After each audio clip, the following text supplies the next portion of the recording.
Hi everyone, Steve here from RSM and welcome to our latest edition of our Coffee Conversations series. Today I'm joined by Professor Ian Harper, Dean of the Melbourne Business School. Welcome Ian. Thank you Steve, great to be here. Great to have you here. We first spoke to Ian probably about 18 months ago I think, in a very different environment, so it's really good to catch up again. Yes. As everyone out there knows, this is a coffee conversation, so we like to have a bit of a chat over a coffee. Ian, that's not a coffee. Tea is allowed. Tea is allowed. Tea is allowed. It is Melbourne, but I drink tea. Indeed. So perhaps just to recap as to where we got to last time, or perhaps as a start for those who didn't look at that last video, tell us a little bit about yourself, about the real Ian Harper. Oh, the real Ian Harper. The real Ian Harper.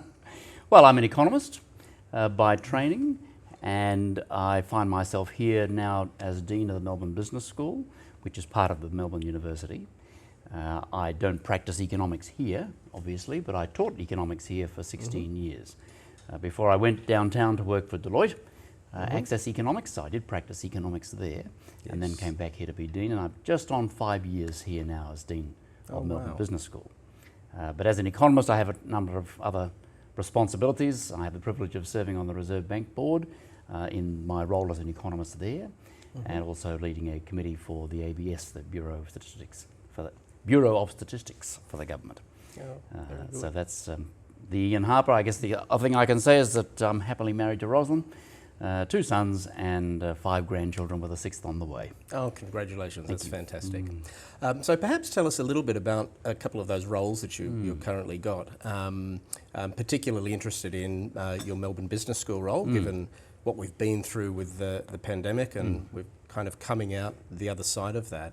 But also particularly interested in your role on the Reserve Bank as well. So if you could share a little bit about those with us. Sure, Steve. Well, the pandemic, of course, hit us hard, as it did everybody.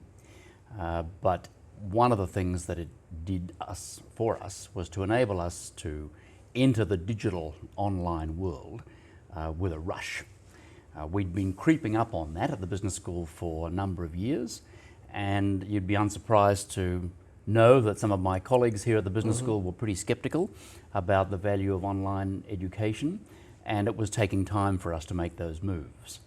Once the pandemic broke and we had no alternative, I paid tribute to my colleagues. Within 3 weeks, we went from basically nowhere to being fully online.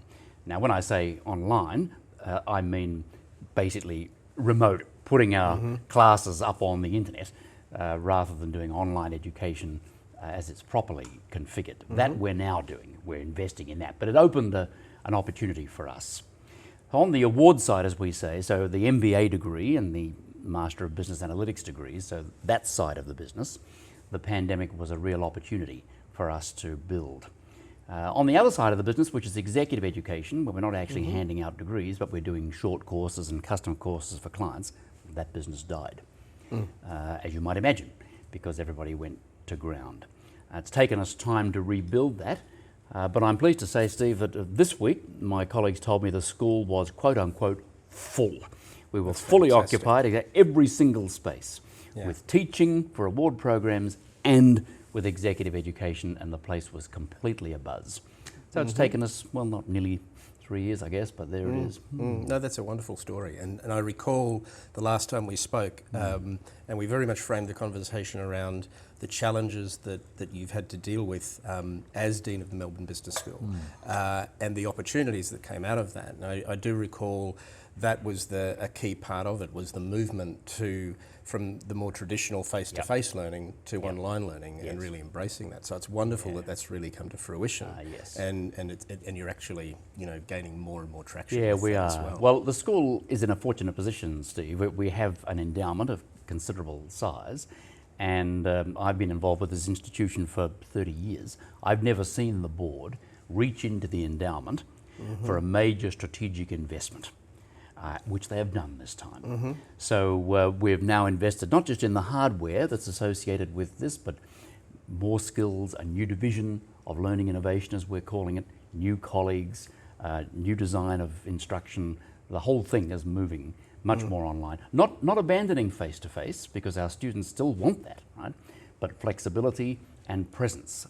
our competitors are moving that way. We don't have any choice. And I'm guessing your students, now that face-to-face is back to the norm again, are embracing that opportunity as well. Oh yeah, they want, well, as you might imagine, the customers, Steve, they want it all, right? They want the face-to-face because that's where they interact with their colleagues and they build the connections they need for going forward. And that's partly what they're paying for. They're coming to the business school to meet with people of like mind and likability who will be their future business partners or colleagues or contacts or whatever, and people from whom they can learn. They want that, but they also want the flexibility that if they have to jump on a plane or whatever, okay, they can do the course, do the class, online. They want that too. So it's an interesting concept, isn't it? So we've really come out with a net opportunity out of adversity. Can I just turn a little to the current environment? Because the last time we had the discussion, that the challenge was all around the pandemic. Yes. It was all around having to do things differently. All businesses, ourselves included, having to pivot to new ways of serving their clients and doing business. We now find ourselves in what can only be described as a very challenging global economic environment, and of course our part in that is in itself quite challenging. Given your role as a member of the Reserve Bank Board, very interested to hear from you in terms of the challenges that we're now dealing with, but the opportunities that we might see at the back end that you can see coming our way as well. Yeah, sure, Steve. Well, I should, as I would have done last time, make sure that I make it clear these are my views and not those of the Reserve Bank. I think that it's easy to forget where we now are, where we were at the time that the pandemic broke. And we were facing the prospect, apart from being completely unknown, people were telling us that there would be tens of thousands of Australians who might die through this process. And we were certainly sitting on the precipice of the deepest downturn since the Great Depression. And understandably, the Reserve Bank, as did the government more broadly, responded with stimulus. The last thing we want is wholesale unemployment, businesses failing, people losing their houses. We know how to deal with that. You open the taps, so to speak, and you stimulate aggregate demand, which is what we did. In the case of the Reserve Bank, lowering interest rates as far as we could do that, and then sealing that with some targets, and then ultimately expanding the bank's balance sheet by buying bonds. All of those things were done by our central bank, the Reserve Bank, and by central banks around the world, all aimed at avoiding a very, very sharp and potentially long downturn. Yes. Well, that worked. As did the science. So the whole thing lasted a good deal less long and was less intense, which isn't to be insensitive to those who obviously lost loved ones through this, right, and possibly worse in some cases as well, but at the very least lost loved ones. Notwithstanding that, this experience, thanks to the scientists, distribution of vaccines and this and that, ended up being a lot less economically damaging than we thought it was going to be.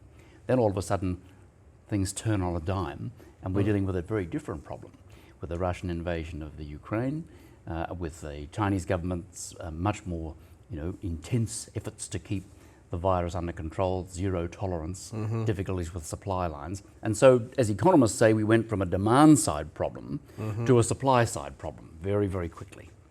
And the instruments we deploy are essentially designed to deal with demand side problems. As people have said, well, how can you fix the oil price by raising interest rates? Well, indeed, but that's not the point, right? What you can do is to deal with the inflationary consequences of a sudden increase in prices, energy prices, materials prices, as they become more broadly spread. Then you can deal with that through traditional monetary policy. So we have to turn on a dime and go back the other way. I think the challenge, obviously, is getting people used to the fact that we've had to do that. Yes. Right? And folks saying, well, we were very quick on the way down, that's true. But you're just as quick on the way up. Well, that's right, because suddenly we've had to turn the steering wheel in the other direction. Now, I do point out that, as you would be aware, and other listeners would be aware as well, the government has set up a review of this experience, which is entirely appropriate, so that there can be an independent view of the decisions that my colleagues and I made, as well as other aspects of how the central bank works, to say, well, what did we learn from that exercise going forward? That's an entirely appropriate thing, and I welcome that as a Reserve Bank board member, let alone as a citizen. In terms of what we can look forward to, a bit like the pandemic impact on the business schools, Steve, crisis and opportunity, as you know, two sides of the same coin. So what have we got in the way of opportunity? Notwithstanding the fact that inflation has picked up here and looks like it'll stay high for a bit longer yet, let's be clear, unemployment is now 3.5%. We haven't seen that for 50 years. So the upside of this is that there's a lot of folk with work. Yes. There's a lot of income around, right? It's an ill wind which blows nobody any good. So these high energy prices, actually, we're an energy exporter. So we gain from that. Right? We have to pay a bit more, that's true, but we actually gain from those high energy prices. And the whole energy transition that the economy is going through as a result of these developments, all of that plays into our hands, as people have pointed out.